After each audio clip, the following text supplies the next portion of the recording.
for me, once you start, whatever you have achieved, could be little or could be big, as long as you're happy and contented, for me, that's already a success.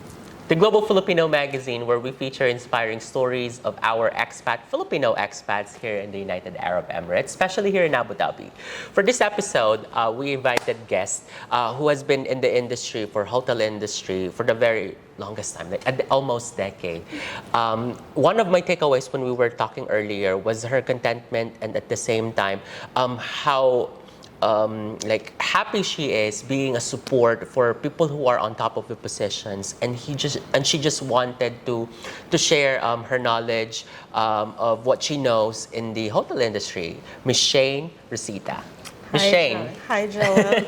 It's really nice to meet you, knowing that madami po pala tayong common friends. At madami tayong, because it's a small circle dito sa Abu Dhabi. How are you today, ma'am? I'm excellent. Every day, we every day have to say that we're excellent. Yes. Miss Shane, we were talking earlier about your career path, your journey. How was it when you moved here? Because Dusit Thani was just building. You were here when it was starting. Can you tell us that story? It was a tough time for me, because during that time I had no experience when it comes to admin work, construction specifically, because I started my career as a chef. Yes. So Masarap magluto to si ma'am. indeed I am. So I started as a chef. So normally chefs don't really get into computers, techie, and so much things. So I learned from scratch. I learned. I took this. I'd like to take this opportunity to thank the office boys. Yes. From the construction, who really helped me how to build myself up from just binding, but of course basic knowledge and Document control, no? From my friend Akbar, yes. I learned a lot from him, and from my kabayans, whom I sat with during when I was How starting. was it back then, ma'am? Building from ground up ang Dusit Thani. You were here along the journey. Kaedad ng career niyo, ma'am. Oh, yeah. It was during enabling when I joined. So enabling, and then it's starting to progress as a building.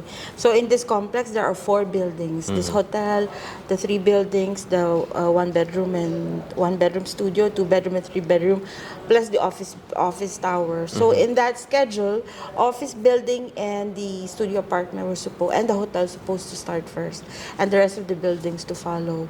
So I worked with the engineer, and I felt like I'm so stupid, honestly. Yes. Because it's hard to catch up, learning how to look at drawings, to look at the specs, to look at everything. Yes. So then the design stage, everything is really difficult for me. It's like I had to adjust for 6 months. Imagine 6 months, and now 6 months comes to like a full decade. 6 months now where I am, I owe this thing to my project director. Yes, the people who trusted and believed in you. The people who made it really difficult for me. I learned from them. It's not just the ones who trusted me, but who really made it difficult, because I turned it into something which is at my advantage. Yes. And I am happy that they were there. True. Otherwise, I wouldn't learn. Yes. Ms. Shane, being the executive secretary of numerous general manager of the hotel Dusit Thani Abu Dhabi, what are your tasks and responsibilities? What do you do? Yung inyo pong mga ginagawa on a daily basis? With Mr. Trabu, I start my day with his tea. Yes. I make his tea, and then we discuss what is our schedule for the day. If he has meetings, where he has to go, if I have fixed disappointments, anything that's related to hotel tasks and meetings with other entities. Then I check what I can do with the other departments, because most of the time, especially month end, we have reports to submit, and I don't have to be told that we need to submit this, because I have a schedule. Yes. So I have, for myself, I have a schedule, and this is what I need to do until we submit. And apart from that, I answer social media. Yes. Nagmo-marketing din po pala kayo? Yes, oo. partly, very Yes. minimal, but responding to social media reviews, Correct. including booking engines like Boong.com, Expedia. I do that as well. I help marketing. Yeah, that's true. Miss Shane, also, like, take us to that journey when you thought na you wanted to stay at the same position, given that you were asked some opportunities to, like, level up. Sometimes, when you're doing things that you were new to you, you get to realize that this is my path.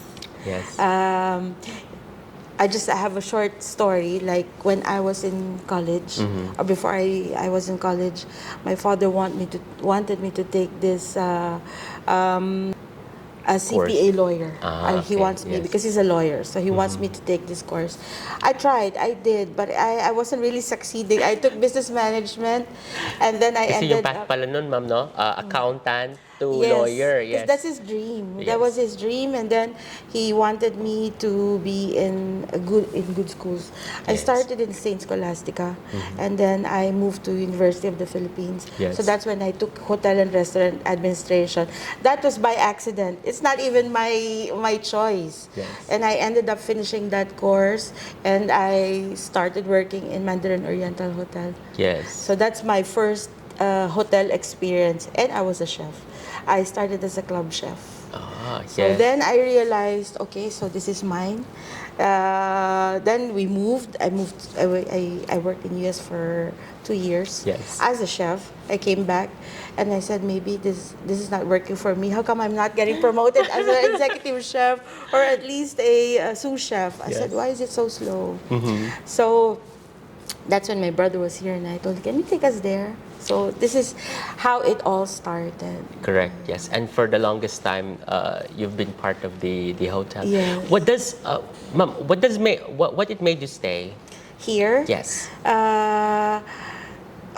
because when you came from a very difficult situations and you turn it into a very good advantage for yourself, it became your comfort zone. Yes. Because you started from scratch, and then you learn something that okay, this is I think where I belong, because if I don't belong here, I wouldn't have lasted. Yes. There were many challenges, definitely, from the project manager to the engineers that you work with, from the changing of general managers, from your colleagues. How many of us were left here since the beginning? It can't be probably less than 10 now. But still, people who come and you became your friends and you work with and you interact with, you learn a lot from them. And so this is, like, for me, it's happiness, because in the hotel, it's never a dull moment. Every single moment is really, even if it looks quiet, Yes. you get to do something out of this. Yes. 10 years, Miss Shane. What are your takeaways from those people that you work with as general managers? Ano po yung mga natutunan niyo mula sa kanila? First of all, it's patience, and being positive when you're in negative situation. The longest, the GM that I've worked with, the longest was Mr. Hatton, and it was those 7 years with him, because it was 7 years. He just retired last year, so Yes, yes.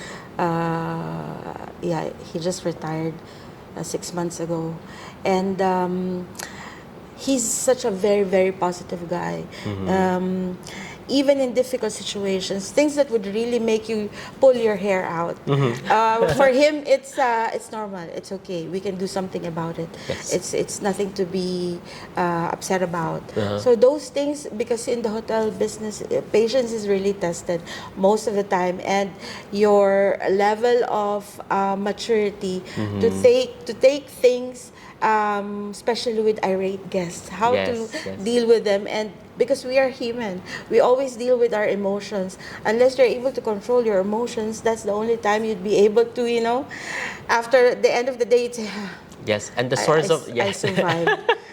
I understand. Like, you have to be like patient with the people that you work with. You have to be with your guests, with your guests. colleagues, and everybody. All Yes. factors from Oh, external yes. factors. Yes, Miss Shane, if you're not here at work, what would you do? Like, what are your hobbies? Uh, let's say if I'm on my day off. Yes. On my day off, I'd love to go out and eat. Just So eat you're and such a eat. foodie. Yes. It's boring if you are just at home. I do cook once in a while. Yes. If I have to cook some haram food. Uh-huh. Otherwise, I'd eat outside and explore and either go to Dubai or just here in Abu Yes. Dhabi. What's your go-to dish? Every day, it's something that I've never seen. Oh. Because it's boring if you keep taking that dish, eating that same restaurant, and then, it's good to see other places and other I love presentations. Yes, yes. So We eat first with our eyes. correct, Yes. correct. So that catches my attention most of the time. True. One more thing, Ms. Shane, like how is it like parenting? Being an executive secretary is like it's just time consuming. Yes. You have one child. How was it parenting through the years?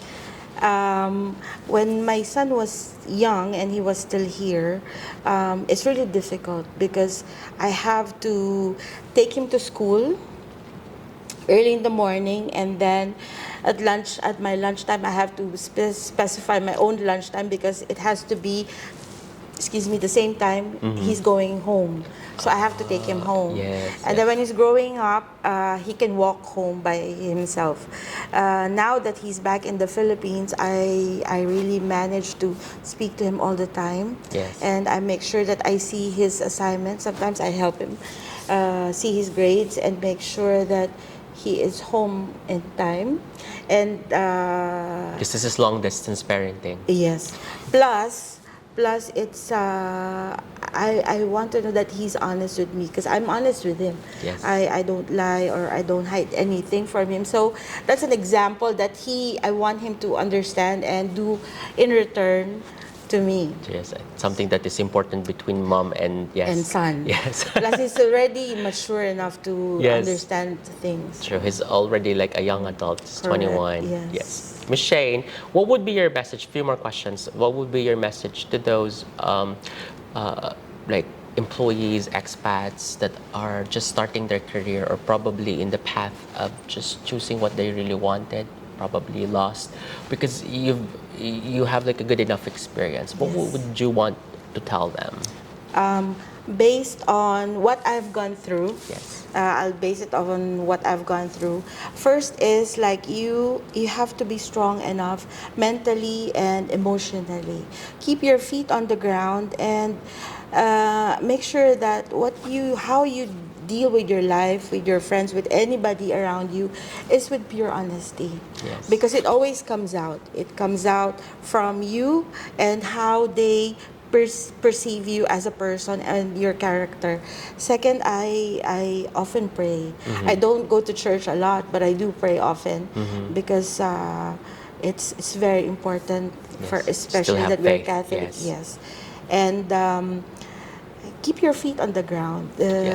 Humility is something that not many people have, especially those who started and then eventually they've grown, get a lot of money. Then they say, "Oh, I'm the best." You know what I mean. It's something that we have to remember wherever we are or what have we achieved. It's still humility is such a big factor. Yes. Last question, Ms. Shane. Given what you have achieved, you've done for the community, for yourself, how would you define success? Ano po sa inyo ang tunay na tagumpay? Success is when you wake up every day and you're really happy and contented. For me, that's already a success because not many people can be successful. Many people are rich. They got what they wanted. They have the most expensive things. But yet, at the end of the day, would you say you're happy? You have your own family. I have my family. I have my friends. I have my work. But then for me, once you start, whatever you have achieved, could be little or could be big, as long as you're happy and contented, for me, that's already a success. Thank you so much. Maraming salamat po, Miss Shane Walang Rosita. anuman, Jowa. Thank you very Thank much you. too. Mga ka-global, that is the inspiring story of Miss Shane Rosita ng Dusit Thani Abu Dhabi.